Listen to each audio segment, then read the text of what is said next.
नमस्कार। हम सब मैग्नेट अर्थात चुंबक के इस गुण से भली भांति परिचित हैं कि इसके चुंबकीय गुण कुछ धातुओं को अपनी ओर आकर्षित कर लेते हैं, जिनमें आयरन, कोबाल्ट और निकेल धातुएं मुख्य हैं। इसमें स्टील आयरन का ही एलॉय है। हम यह भी जानते हैं कि चुंबक में दो पोल होते हैं।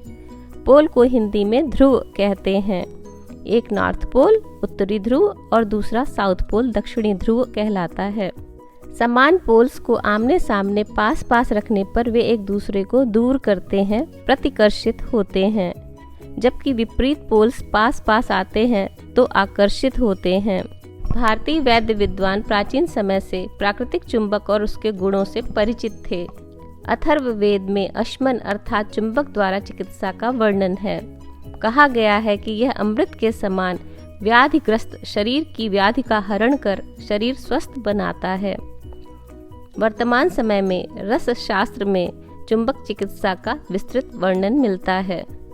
भारत सरकार के चिकित्सा विभाग ने अल्टरनेटिव मेडिसिन्स के अंतर्गत चुंबक चिकित्सा को स्थान दिया है। मानव शरीर पर चुंबक का क्या प्रभाव पड़ता है, इस वीडियो में मैं इसी विषय में संक्षिप्त जानकारी दूंगी।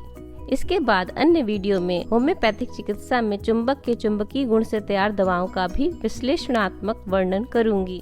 पृथ्वी के वातावरण में जीवन को स्थायी बनाए रखने के लिए विभिन्न शक्तियां काम करती रहती हैं, जिनका प्रत्यक्ष प्रभाव दृष्टिगोचर नहीं होता है।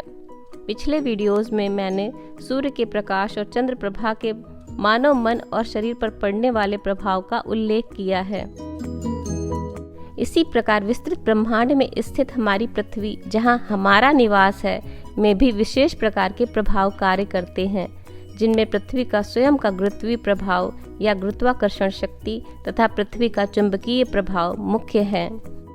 हालांकि मैंने पृथ्वी के चुंबकीय प्रभाव और मनुष्य के परस्पर संबंध के विषय में अधिक अध्ययन नहीं किया है, फिर भी पृथ्वी की सतह पर पाए जाने वाले चुंबक का शरीर पर क्या प्रभाव पड़ता है, इसकी चिकित्सीय उपयोगिता संबंधी जरूरी जानकारी एकत्र की है।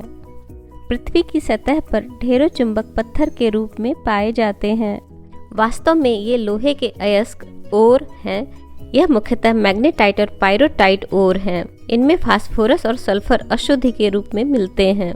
अयस्क को तोड़ना कठिन कार्य है, अतः सरलता के उद्देश्य से चिकित्सीय उपयोग हेतु कृत्रिम चुंबक बनाए जाते हैं। ये उपयोग की दृष्टि से मनचाहे आकार के, वजन के और चुंबकीय शक्ति के होते हैं। मेरा ध्येय यह समझना और समझाना रहा है कि चिकित्सा की दृष्टि से प्रकृति में पाए जाने वाले पदार्थ जब मूल स्वरूप में होते हैं, तब उनका उपयोग रोगग्रस्त अथवा निरोगी शरीर पर क्या होता है, और जब यही पदार्थ होम्योपैथिक चिकित्सा के अंतर्गत मूल अर्क अथवा शक्तिकृत करके रोगी को दिया जाता है, तब उसका तुलनात्मक प्रभाव कैसा होता है।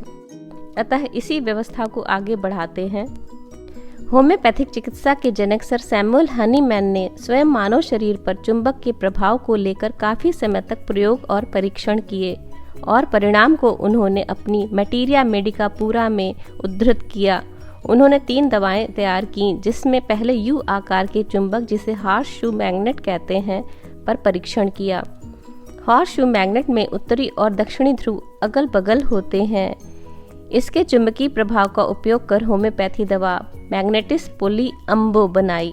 फिर बार मैग्नेट अर्थात क्षण चुंबक के उत्तरी ध्रुव से मैग्नेटिस पोलस आर्टिकस तैयार की, और चुंबक के दक्षिणी ध्रुव के चुंबकीय प्रभाव से मैग्नेटिस पोलस ऑस्ट्रेलिस औषधियां बनाई और प्रभाव को जाना।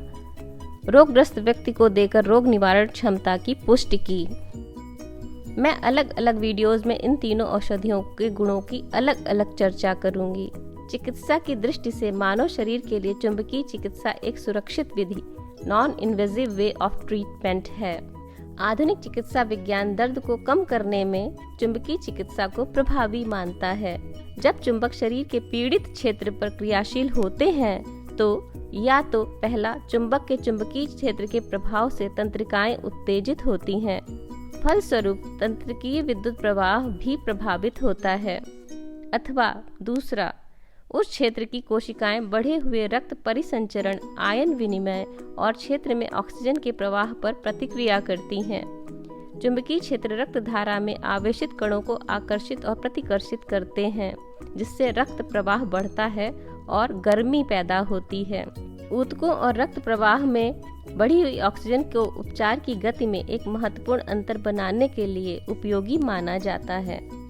चुंबकीय चिकित्सा इस सिद्धांत पर चलती है कि शरीर में ऊर्जा के असंतुलन से ही विभिन्न प्रकार के रोग उत्पन्न होते हैं। अतः मैग्नेट थेरेपी अर्थात चुंबकीय चिकित्सा में विभिन्न अंगों पर उपस्थित ऊर्जा मार्गों पर स्थित बिंदुओं पर अलग अलग आकार के चुंबकों को कुछ समय के लिए टेप से चिपका दिया जाता है। फलस्वरूप चुंबकीय प्रभाव से ये बिंदु जागृत हो जाते हैं और फिर ऊर्जा का सुचारू रूप से संचार होने लगता है। इस तरह से शरीर की रोग प्रतिरोधक क्षमता बढ़ती है। प्रक्रिया को पुनः पुनः दोहराने से समस्या जड़ से समाप्त हो जाती है। चुंबक चिकित्सा के प्रयोग से सभी प्रकार के दर्द, जैसे पहला सामान्य सिर दर्द हो या माइग्रेन का दर्द हो, इनमें कमी आती है। दूसरा, हड्डी के जोड़ों के दर्द हो या मांसपेशियों के दर्द हो। इसके अतिरिक्त कंधे, कोहनी आदि में दर्द या खिंचाव के अलावा सर्वाइकल स्पॉन्डिलाइटिस, कमर में दर्द, घुटने में दर्द, टखने में दर्द, एड़ी में दर्द तथा शाटिका और स्लिप डिस्क के उपचार में चुंबकीय चिकित्सा उपयोगी है। तीसरा, रक्त परिसंचरण तंत्र की बीमारियां, जिनमें वेरिकोज वेन्स मुख्य है। साथ में लसिका तंत्र, तंत्रिका तंत्र, पाचन तंत्र, श्वसन तंत्र और मूत्र जननांग प्रणाली के सभी प्रकार के रोगों के लिए यह प्रभावी चिकित्सा है। इन सब के अतिरिक्त भूख ना लगना, खट्टी डकारें आना, कब्ज रहना, पेट में सूजन, अल्सर, आंतों के रोग आदि पाचन संबंधी रोगों को दूर करने में एवं गर्भाशय की सूजन में चुंबकीय चिकित्सा ने कारगर भूमिका निभाई है। यहाँ तक कि एंडोक्राइनल, क्रॉनिक मेटाबॉलिक डिजीजेज में जैसे थायराइड, हाई ब्लड प्रेशर व डायबिटीज रोगों में काफी फायदा होते देखा गया है। चुंबक का प्रयोग अच्छी नींद लाने में सहायक है। रोग निवारण के लिए चुंबक चिकित्सा निश्चित नीति, नियम और योजना के अनुसार ही उपयोग में लाई जाती है। बिना अनुभवी चिकित्सक के मैग्नेट थेरेपी नहीं करानी चाहिए। यदि अपने मन से बाजार से लाकर चुंबक का प्रयोग करेंगे तब परिणाम सटीक होंगे, इसकी गारंटी नहीं ली जा सकती। कुछ लोगों के विचार हैं कि चुंबक चिकित्सा प्रभावहीन है और तुलना के लिए वे MRI मशीन के प्रभाव का उदाहरण देते हैं। मेरे मतानुसार चुंबक चिकित्सा और MRI उपकरण की तुलना असंगत है। चुंबक चिकित्सा के अपने सिद्धांत हैं और उस आधार पर रोग निवारण के लिए इनका उपयोग किया जाता है, परंतु MRI मशीन एक उपकरण है जिसका उपयोग रोग का पता लगाने के लिए किया जाता है, जिसका रोग निवारण चिकित्सा से कोई लेना देना नहीं है। इस प्रकार दो अलग अलग क्रिया क्षेत्र को अनावश्यक रूप से मिलाना या तुलना करना असंगत है। चुंबकीय चिकित्सा की इस संक्षिप्त जानकारी के उपरांत अब मैं इस वीडियो को यहीं समाप्त करना चाहती हूँ। अधिक जानकारी आपको अगले वीडियो में दूंगी। आपको अच्छे स्वास्थ्य की शुभकामना। धन्यवाद।